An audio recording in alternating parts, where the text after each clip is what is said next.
Good morning, everybody. Welcome back to Castle Farms Homestead. It is a beautiful morning out here today, and we are going to get some stuff done. So what's on the schedule today? Brady is away helping someone on another project, and so we are going to tackle, see if I can get it, there it is, the garden space. We're going to see if we can get that rototilled up and get ready for planting something.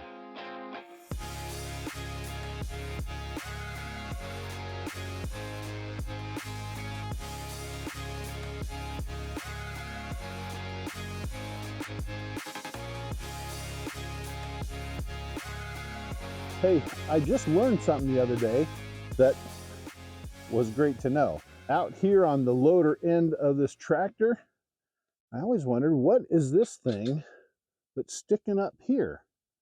It comes down here and attaches down there. I always thought, what in the world is that for? Well, now I know. If you know what that is, put it in the comments. What do you think that is? I currently have the auger on the back of this tractor, but we're going to go get that switched out for the rototiller and get to work on that garden space. See if we can't mix all that compost in and get it ready for planting. We're going to run down to my friend's who has the, well, he has that and he has other implements that we rent or trade for and stuff like that. So anyway, we'll go get that now.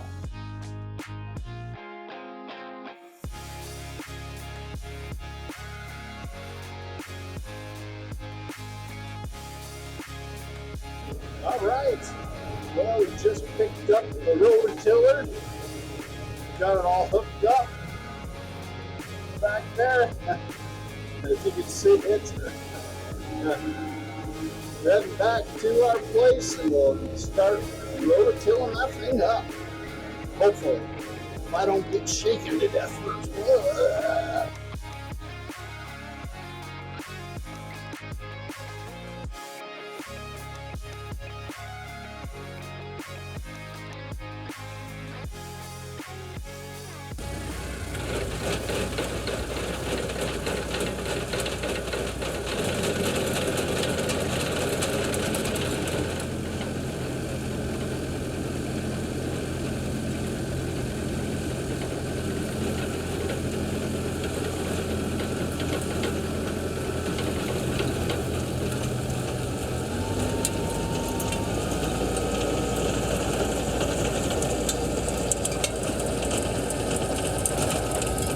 So I started tilling just about 20 feet here and realized that it was only superficially hitting the compost that's been laid out in the garden, just turning the top couple inches or so.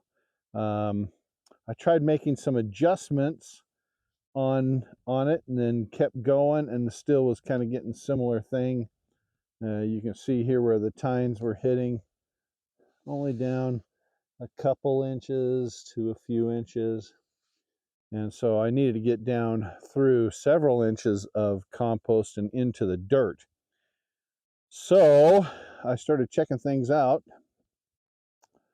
and I found out that when we attached the auger on the back end here of the tractor, we used Chris's, I don't even know what these things are called, but they attach on the back here like that. Well, I discovered mine are bigger. I have a bigger base of tractor and frame of tractor, and so these are bigger, and I think that's probably what's going on, is the shorter arms here are not allowing it to go down deeper into the ground. So I took those off. I've replaced this one here on this side. Now I've got to replace the one on this side. You can see the difference in size between those two. And let me tell you, this is a bugger. Doing it by yourself, those things are heavy, very heavy. I mean, just to pick one up is difficult, and then to try to work in this space and pick it up and maneuver and put it just exactly where you want it to be able to fit a pin in, and anyway, it is a pain in the butt. It took me quite a while to get that one, but I took it on as a challenge. At one point I'm going, I guess I could wait and get Brady and get some help or whatever, and I'm going, no, I'm going to get it myself, dang it. So now it's a challenge for me, but the good thing is I'm getting to learn how to work my tractor.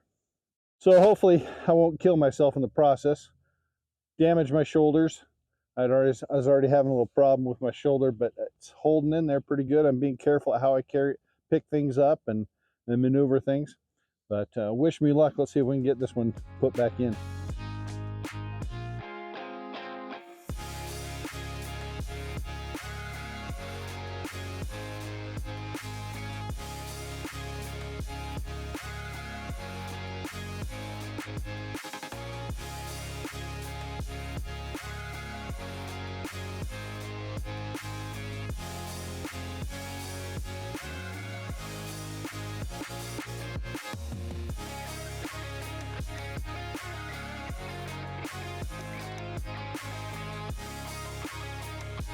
Like trading livestock for a wife, I've been traded to the woods for use of their tiller. Oh, he's a 7-cow husband. Thank you, thank you. So what are we doing out here? So we are going to just be putting some sheeting on the roof trusses above our head here. We've got it all framed in, and just going to add some roof sheeting so we can have a storage space so we can move into our building. So that's what we're doing. Perfect. Man, you're tall. Yeah. A little. You know, yeah. 5'18". Yep. Gotcha. 5'19". 19. Oh, don't you get it right the first time. Let's do it then. All right, let's go.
So had my lunch. I'm ready to get back at it.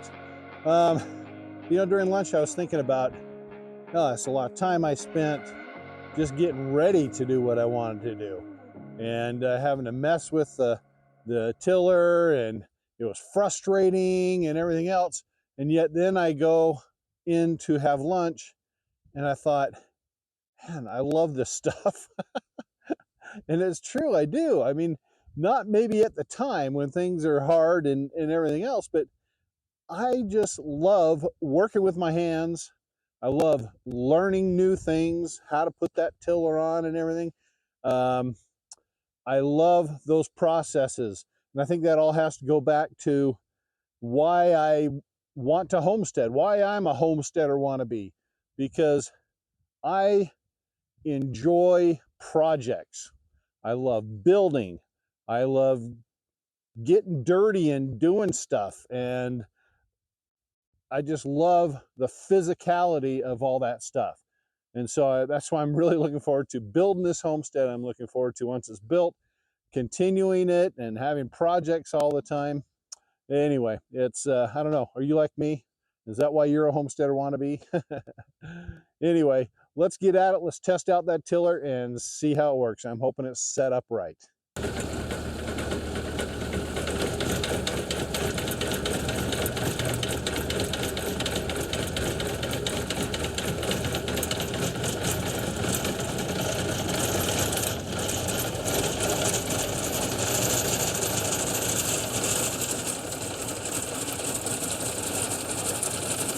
Okay, that's definitely doing a better job now with that setup. I don't know why this area looks like it's just straight compost. I don't know if that's just super thick through there, the compost, so it's only hitting compost, but it's definitely getting dirt along with the compost down in this area, as well as right in the beginning here. So it's looking a lot better.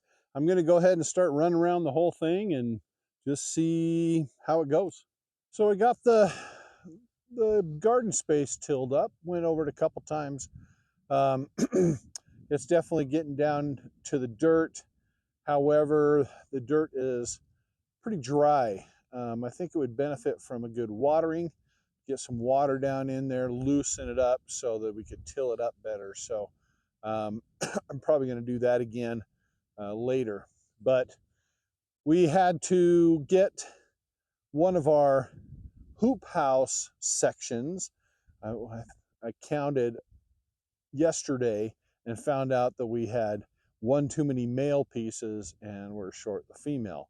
And so I checked and somebody else had the opposite. So we had to load up the trailer, take one of those pieces down and exchange it for the other hoop house piece. So we should have that good now. But it is later, it doesn't look like it, but it is later in the evening, close to starting to get dark. So rather than start another project, we've decided, since it's the weekend, we're going to head back in to town and see Bobby for a couple days and go to church and be back again early next week to get at it again. So, hey, at least we are one step closer. Did get some more work done on the garden, which is great. Brady helped out a friend. That was great. We learned some stuff about the rototiller and the tractor and how that all works. So that's great. It's a good time. We got lots of stuff done. Pretty excited. But hey, I hope you're enjoying what you're seeing. If you are, please subscribe to our channel. And we'll see you next time on Castle Farms Homestead. So for those of you who are wondering what that metal long stick-like thing is on the front of that loader, I felt kind of stupid because for the longest time I thought to myself, why don't they have something that will indicate when that bucket on the front is level, ground to the ground level? And guess what? That's what it's for. This little groove right here, this little jog in that metal piece, when it rides into this groove right here, that tells you that that bucket is at least close to level. I felt kind of stupid when I found that out, but I'm glad to know it.